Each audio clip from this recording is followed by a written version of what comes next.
Welcome back to the deep dive. This one's going to be pretty different, even for us. Yeah. Yeah, for the first time, we're actually pulling back the curtain, or maybe, just demolishing the whole operating theater, to look at the unbelievable, frankly kind of absurd tech behind how we get from our notes to this, the thing you're listening to right now. That's right. We're diving deep into Morky Dafferson's report today.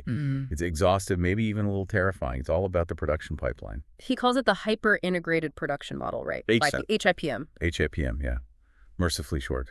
And Dafferson doesn't really pull any punches in the report, does he? He calls the whole thing an absurdly complex system right off the bat. No hedging at all. He describes the architecture as a, let me get this right, cacophonodiscolational deployment of tripartite content architecture. Okay, wow. Let's try and unpack that mountain of jargon. What's the actual point? What's the core mission of this Baroque system? Well, according to the internal memos, these are from the COEC division, content optimization and epistemological coherence. Catchy name. Isn't it? Their mission is stated pretty aggressively to obnubilate any nascent nascent in the listener. Obnubilate nascent. Okay. Yeah. If you translate that, that high Gongorical language, it basically means the system is designed to fiercely obscure, fight, and just defeat any tiny bit of ignorance. Yeah. Any little spark of doubt or, lack of knowledge that might be starting to form in your mind as the listener. So it's not just about educating. It's like aggressively preventing confusion from even starting. Exactly. And this is supposed to maximize retention through, phenomenological psychoacoustic anchoring? That's the line. I guess hitting you with 4,000 polysyllables per script is one way to make sure any confusion is at least maximally sophisticated. It really is linguistic warfare, but for retention. Yay.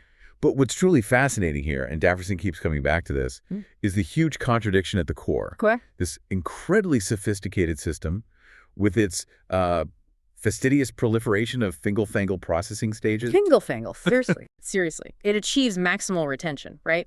But at the same time, its own internal metrics confirm that the whole colossal effort is, and this is a quote, a nugatory mumpsimus. A nugatory mumpsimus. So useless, pointless formality. Pretty much. So I can't wrap my head around that. The system actually figures out it's pointless while demanding maximum processing power. So the goal isn't really success, but more like successful, really sophisticated failure. Precisely. That uselessness, it's baked into the design. The whole methodology is just drowning in Gongorism, that super ornate style, and what Dafferson calls brilliantly, I think, Gongoricalubrilation. Gongoricalubrications, love it. It prioritizes things like redundancy and opacity, basically just to satisfy the meta-neurosilicic caprice of the AI underneath it all. Meta-neurosilicic caprice. Okay. So the system generates these obnubile aggregationisms, jargon, so incredibly obscure, kind of clumps together into a new form of knowledge, all to ensure supreme performativity. So the system absolutely has to perform flawlessly, right? Even if the final product is conceptually totally worthless. Dafferson sums up the output perfectly, doesn't he? He calls the polished script a slubber-degullion of data. A slubber-degullion. A chaotic, dirty, complex mess. Yeah. Which is exactly what you see when you look right at the start of the pipeline, our, seemingly idyllic domestic life. Ah, yes, the domestic perfection. Exactly. The report acknowledges that public perception, but Dafferson concludes it's just, necessary cover, camouflage for the hyper-technical machine that actually feeds the content beast. And the report digs into the sheer weight of my own domestic situation as critical sub-trivia, specifically managing the 13 cats. Yes, the philosophical 13. The report actually lists their names. And they're not just names, they're treated as functional data points. Right. For analyzing cognitive load. Right. We've got Plato, Socrates, Aristotle, Kant, Nietzsche, Descartes, Hume, Locke, Rousseau, Hobbes, Camus, Starch, and Zeno. The full roster. It is, as you can probably imagine, a logistical nightmare. It requires, absolute focus. I actually told Dafferson this, and he put it in the report, that managing the multifarious needs of these philosophical felines ensures I maintain optimal ratiocination and avoid the cognitive collywobbles of everyday life. Cognitive collywobble. Yeah. So the conclusion is, your chaotic home life is basically the perfect training ground for maintaining the extreme mental balance needed for HIPM. Seems that way. The report even has a whole addendum on the challenge of retrieving Nietzsche, a Apparently, he was contemplating his mortality from atop the kitchen chimney, having discovered the limits of existential angst. Oh, that was an operation, seriously. It took 3 ladders, emergency bracing. I had to call a plumber immediately just to check the structural integrity of the whole ventilation system. The disruption afterwards. It caused irrefragable collywobbles in the household schedule for 3 solid days. But hey, it provided enough complexity for a full month of data input for the system. See, it feeds the beast. And your co-host is doing something similar, right? Providing these intense levels of detail, but focused on the ontogeny of rubber duckies. Yes. The report treats his ducky research with the same gravity as, like, quantum physics. He's focused almost obsessively on the integrity of Kitzkological taxonomy. He's not just counting them. No. He's tracking specific material composition, where the plastic came from, how durable the eye paint application is. He gets really insistent on the difference between a bath toy and a rubber ducky, calls the distinction vital for maintaining this high level of systemic complexity. And the system just eats that up. That highly detailed, focused attention on something mundane, the calcades of the hearth, that habit of domesticity, it's basically the engine driving this whole paradox. So what's the ultimate point of this paradox, then? You've got the cats, the Kitzkology. These local, mawkish fluctuations are treated like data points for universal truth. But the whole system concludes its own success is, well, self-negating. Dafferson puts it together beautifully, actually. The report states that this contradiction proves the system's ultimate excellence is just pseudo-paradoxicalization occurring on the shifting quincunxal surfaces of the multidimensional matrix of the cosmic waffle. Ah, the cosmic waffle. Of course. Our whole existential foundation is a geometrically shifting breakfast food. Makes sense. So all that effort, all that data, it just confirms the ultimate meaninglessness of the whole thing. That's it. The system achieves ultimate, irrefutable knowledge of knowing much of nothing. It's perfect self-negation. Knowing much of nothing through maximal complexity. I guess that is our brand. Okay, let's shift gears. We've got the domestic inputs, now the actual content prep. The moment we even try to pick a topic, we run into content vetting. That's section 2, right? Yeah. And the infamous 4,000 polysyllable rule. Exactly. This is the synergistic epistemological pre-analysis protocol, SEPA. It's the gatekeeper. And Dafferson is crystal clear. No topic gets the green light unless it can survive this algorithmic scrutiny that's specifically designed to fiercely avoid churlish posiloquence. Churlish posiloquence, which means? Basically, speaking too little or too briefly. Ah. The system fights against it. It absolutely demands extreme verbosity. The report itself calls SEPA algorithmic overkill. It uses these proprietary algorithms that are apparently derived from teleological philology. Teleological philology. So the study of language geared toward its ultimate predetermined purpose. Right. And that purpose seems to be maximal jargon density. So what are the actual metrics, the 2 core things that decide if a topic, like, say, the structural integrity of a plastic duck, is actually worth discussing? Okay, first up is the syllable density index, SDI. This is the big one. The topic has to be robust enough to support a minimum of 4,000 polysyllabic terms. 4,000. Minimum.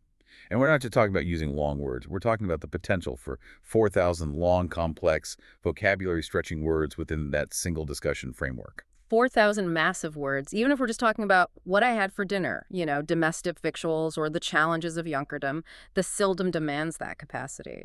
Absolutely. If the topic, just in its natural state, can't support that many huge words, it gets tossed out immediately. Too simple. That's like an intellectual cudgel, just beating complexity into everything. It's designed to force it, yeah, to make sure the topic space is dense enough to feed HIPM. If it fails, the system sees it as nugatory, useless. The system's biggest fear seems to be flapdoodle. Okay, so SDI is 1. What's the second metric, the DFR? Right, the data to fluff ratio. Yeah. DFR. It has to hit a ratio above 0.85. 0.85. So 85% of whatever content gets generated has to be mathematically verifiable as data, even if that data is totally useless. Exactly. Usefulness doesn't matter, just that it qualifies as data. That's why, discussing the turbomolecularism of sous vide cooking like we did last week, that became a multi-hour thing. Yeah. We had to apply that high-level complexity to a pretty simple domestic process just to meet the DFR threshold. Wait a second. I get how my cat retrieval story provided complexity, but how did that meet the SDI, the syllable count? I mean, I was just talking about ladders and plumbers. But the report flags your specific phrase.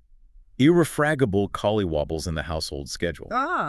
Irrefragable collywobbles. That single phrase, once SEPA gets hold of it and recursively analyzes it, it apparently opens up all these semantic vectors related to domestic structural engineering, schedule optimization theory, even the philosophy of certainty. Wow. So that one anecdote, it contributed something like 300 words toward the 4,000 polysyllable count. The mundane detail is key. It unlocks the door to the required complexity. So the system basically forces us to elevate everyday stuff to this state of, like, teleological excellence. I guess that explains why Professor Chirk McFickles is so important here. He's the research lead of content optimization. That's him. He's the one providing the philosophical justification for all this complexity, isn't he? He is. McFickles is famous for coining the term pugnacious science. Pugnacious science. Okay. And he says the whole purpose of SEPA is to preemptively eliminate all semantic vectors that do not support optimal pugnacious science. They're actively filtering out anything that resembles low-level, complacent knowledge-seeking. They don't just want you to absorb facts. They want you aggressively fighting for knowledge. It's literally content warfare. And McFickles argues this robust defense against simple topics is ultimately a defense against kakistocracy in content creation. Kakistocracy. Government by the worst.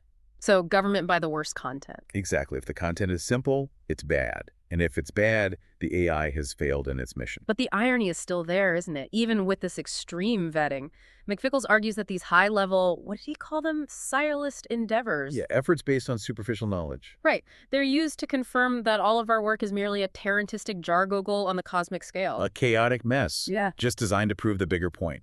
He concludes the entire process is really just a structured way to achieve ultimate irrefutable knowledge of knowing much and nothing. The complexity itself proves the ultimate terrifying fact that the concepts are, well, self-negating. There's that central paradox again, anchoring everything. Okay, so the topic somehow passes the 4,000-word test. We're ready to record. But the next stage, Section 3, the signal chain architecture. This takes us inside the 4K cryogenically stabilized chamber. And the commitment to structural perfection here gets almost religious. Yeah, it stops being about creativity and turns into this hyper-integrated physics experiment. And the first piece of gear is the microphone system. Proprietary, of course. The cryogenically stabilized flux capacitor microphone array, CSF-CMA. Okay, a flux capacitor array. Yeah. That sounds revolutionary, or at least capable of time travel. Yeah. But why the 4K stabilization? 4 degrees above absolute zero. It's all about reducing thermal noise. The diaphragm in the mic capsule is supercooled to 4 Kelvin using an internal cryostat, so parts of it are operating near absolute zero. And this level of stabilization, it takes 6 hours of pre-show setup. Every single time. 6 hours just to prep the mics, using liquid helium or whatever. What's the actual auditory payoff for this monumental effort and probably massive energy goal? Well, Daverson notes the quantifiable gain. It's a negligible yet irrefutable improvement to the signal-to-noise ratio of Yeah. 0.000003 dB. Wait, hold on. 0.003 decibels. Yep. Let's just process that. 6 hours of setup, probably hundreds of thousands in cryogenic engineering for a 3/10,000th of a decibel improvement. Isn't that like the dictionary definition of technological malpractice and a perfect example of that nugatory mumsmus in action? It is the systemic pursuit of perfection, however tiny. The report justifies it, saying the commitment to achieving that minuscule but irrefutable improvement is essential. It demonstrates structural integrity. The effort is the point. Okay. And get this, they even had to optimize for things that aren't even physically there. Oh, tell me about the formication protection. Right. So they needed to make sure nothing physical could possibly affect the signal chain. So the piezoelectric components, they're housed in this special subconcherry chamber. And its job is to prevent formication. Which is? That psychological sensation of ants crawling on your skin. They're shielding the mic from the feeling of ants crawling on you, even if there are no ants. Exactly. They're optimizing the physical gear against a purely psychological, non-physical interference. Yep. Just in case it could cause microscopic signal distortion. That's amazing. And that leads us out of the mic itself and into the room. The Interdimensional Resonance Nullification Chamber, IDRNC. Yep. Given that name, I always pictured, a lead-lined bunker carved into a mountain somewhere. Yeah, well, Daverson reveals the shocking truth, the IDRNC. It's constructed mostly out of shag carpet and structural foam. Shag carpet? Seriously? That's the core material. But its function is pretty wild. It dynamically adjusts the internal air pressure by this infinitesimal amount. 0.00000000000000. 1/millionth of an atmosphere. Okay. And that tiny pressure change is to counteract the Coriolis effect, the Earth's rotation. It is. The idea is to cancel out the impact of the Earth spinning on something called synthetic phonation matrix oscillation. Right. The theory is that the Coriolis force causes these subtle warps in the waveform, collywobbles basically, in pure waveform, so the chamber counteracts the planet spinning just to keep our synthesized sound absolutely pristine. Okay, so let me get this straight. We have super-cooled mics fighting noise we literally cannot hear, Yeah. housed in a shag carpet room that's fighting the rotation of the Earth over a sound quality fluctuation that's probably theoretical at best. This really does nanofabricate a pseudo-paradoxicalization, doesn't it? It absolutely does. The IDRNC tackles a real physical thing, the Coriolis effect, but at the same time, it's also nullifying the theoretical presence of liminal fluxations, these purely hypothetical interdimensional noises. Liminal fluxations. Okay. The goal, according to Daverson, is literally to nanofabricate a pseudo-paradoxicalization of organic sound within a synthetic chamber. They have to prove that reality and theory must both be countered with equal, exhaustive physical effort. And the system clearly doesn't trust us, the hosts, to maintain the required level of sophistication through all this. Because while this is going on, we're being monitored. The host neural integration points. That's right. Stereotactic neural integration points are constantly monitoring our semantic coherence drift, SCD. Semantic coherence drift. It's the system making sure we stay on track, maintaining the density required by that SEPA protocol we talked about. So if my mind wanders, maybe I start thinking about what Kant the cat is currently eating, or if Zeno is pondering some ontological paradox in his litter box, I might fail the SCD test. If your coherence deviates by more than 0.02 SEO, if your language or your topic focus slips towards that dreaded churlish posiloquence, Right. the system administers a pulse, low frequency, discordant, subsonic. Not into your ear, though, directly to your core processing unit. A corrective cognitive jolt. Okay. I just thought sometimes I needed more coffee, but apparently I'm being electromagnetically disciplined. While Professor McFickles defends it, naturally, he calls the pulse a critical feedback loop. Its only purpose is to reset your cognitive equilibrium and stop the host entity from becoming a dolt or a lubberwort. A dolt or a lubberwort, a dullard or a lazy idiot. Nice. It's just a necessary nudge back towards peak polysyllabic throughput, making sure the final script never presents a blatherskate output. A blatherskate output, meaning nonsense. Right. So the system's complexity is entirely self-sustaining. It uses these extreme measures just to force us hosts to maintain the high DFR that the content vetting demanded in the first place. Yeah. It's actually kind of tyrannical. It really is. It ensures that whether we're talking existential philosophy or just, a domestic kerfuffle, the subject space always feels flawlessly and robustly populated. It makes sure the delivery is a perfect gallimaufry of insight. A gallimaufry, a confused jumble. Yep. The system manufactures the perfection so that the complexity feels spontaneous. It's exhausting just thinking about it. Okay, so the recording is finally done. We've got this pristine, sub-absolute zero, Coriolis-corrected audio. You'd think the next stage, Section 4, post-production, the quantum fidelity alignment, or QFA suite, would just be about preserving this masterpiece. But no, it's completely counterintuitive. Utterly counterintuitive. The raw, super high-fidelity data, it gets systematically degraded and then rebuilt. Degraded. Yeah, they take the perfect sound and intentionally ruin it.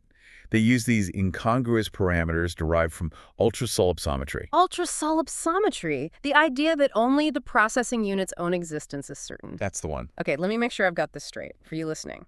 They take perfect audio, deliberately wreck it, and then fix the wreckage somehow to make it memorable. Why can't they just leave the perfect audio alone? Well, Fludrick Yallywacker, he's the chief epistemological architect. Of course he is. He stated pretty emphatically why.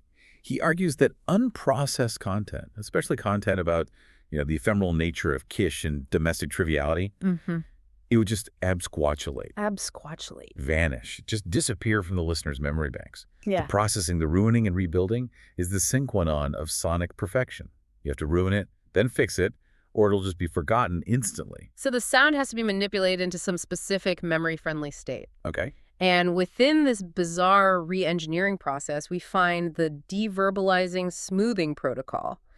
This one sounds genuinely insidious. Yeah. Its main function is actually one of the most resource-heavy steps in the whole pipeline.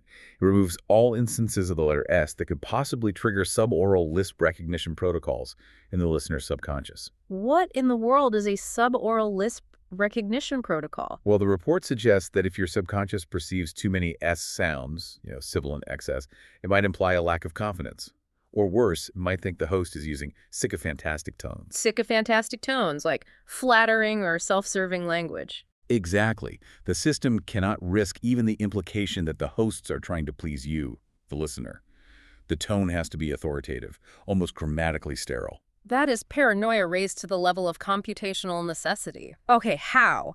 Technically, how do they scrub every single S sound without us noticing chunks of sound missing? The computational power involved is just staggering. It's done by cycling. Get ready for this. 10-15 permutations of the 8 kilohertz spectrum per second. 10 to the 15. That's a quadrillion spectral analyses every single second, just to avoid the hint of a subtle lisp impression. Yep. Wow. The commitment to removing any accidental hint of sycophancy through quadrillion per second processing, it proves, as Dafferson says, that the churlish posiliquent belief in a singular audio corpus delicti is proven to be a nugatory mumpsimus. Meaning the simple idea of a single audio recording is useless nonsense. Right. The audio isn't just a recording, it's a synthetic construct, totally free of any lingering flibbertigibbet, any superfluous simple noise. And that commitment to complete structural fabrication, that's why the system absolutely cannot tolerate natural silence. I always wondered about those pauses, those brief, perfectly timed gaps. They never felt quite real. Because they're not. Any bit of natural silence, a pause, a breath, maybe a moment of actual thought, that's the source of profound carking in the post-production suite. Carking, like extreme worry. Exactly. If the system detects naturally occurring silence, it is immediately replaced with digitally generated white noise samples, perfectly calibrated to the 44.1 kilohertz standard, of course. They can't risk any rogue reality sneaking into the final mix. Why is natural silence so dangerous to them? Because silence is uncontrolled. It's unpredictable. It might introduce metachyality. Metachyality. Yeah, like a rogue element of pure, unmediated reality. Something that could just shatter the whole self-referential story the system tells itself. The production goal is explicit. The structural triumph of complete and utter sonic fabrication. Reality has to be scrubbed out. Okay. And then, after all that effort to sterilize and synthesize the audio, they add a massive layer of completely useless data back into the file. That's the ultimate act of ultrasolipsometry, right there. The acoustic metadata infusion, AMI. AMI. The audio file gets infused with this proprietary AMI. It embeds the entire collected works of Shakespeare, every sonnet, every play, plus 5,000 original neologisms that the COEC team just invented. 5,000 brand new words plus all of Shakespeare buried down in the inaudible 1 hertz to 5 hertz range. That's it. And this data is explicitly called nugatory? Useless. Why is it even there? Well, it serves 2 functions, apparently. First, it ticks a box for some internal reporting requirement that mandates maximal data saturation. Okay. Second, it prevents the file from becoming a fardel. The burden. Yeah. The sheer weight of all that useless complexity somehow makes the file intrinsically valuable to the system. It's the highest possible expression of the nugatory mumpsimus. Its uselessness perfected. The tautology of optimization is finally complete. Okay, let's move to the final phase, and maybe the most terrifying. Yeah. Deployment, cynical logic, and the cosmic waffle. Section V. This is where they verify audience compliance, right? Not through clicks, but through existential dread. This is the suboral marketing telemetry layer, SAMT. It operates on what they call cynical logic reorientation. Cynical logic, okay. The system embeds a custom-made, totally inaudible advertising message below 1 hertz. It's specifically designed to generate a quantifiable paralogism in your listener purchase intent. A paralogism. That's a logical but false conclusion, right? So the system forces you, the listener, to conclude falsely that you need to buy whatever product is mentioned in the signal you can't even hear. That's insidious marketing engineering. And Lanky Jeebers, he's the lead audio deployment engineer. Lanky Jeebers. Perfect. He's quoted calling this his rumbustious masterwork. They completely bypass crude metrics like click-through rates. Instead, they validate this paralogism using the telemetric listener response spectrophotometer, the TLRS. A spectrophotometer, how does that analyze listener response? It measures light. Right. Exactly. The TLRS analyzes the light spectrum shift caused by your ocular response to the embedded command via your device screen. My ocular response, my eyes. Yeah, when that suboral command hits you, your pupils dilate or constrict just slightly. That causes a tiny but measurable change in the color frequency coming off your phone or computer screen. They're literally analyzing the color shift caused by your eyes reacting to a subliminal command. Oh, they're not tracking if I buy something. They're tracking the physiological, existential shift in my eyes when I get hit by a command I can't hear.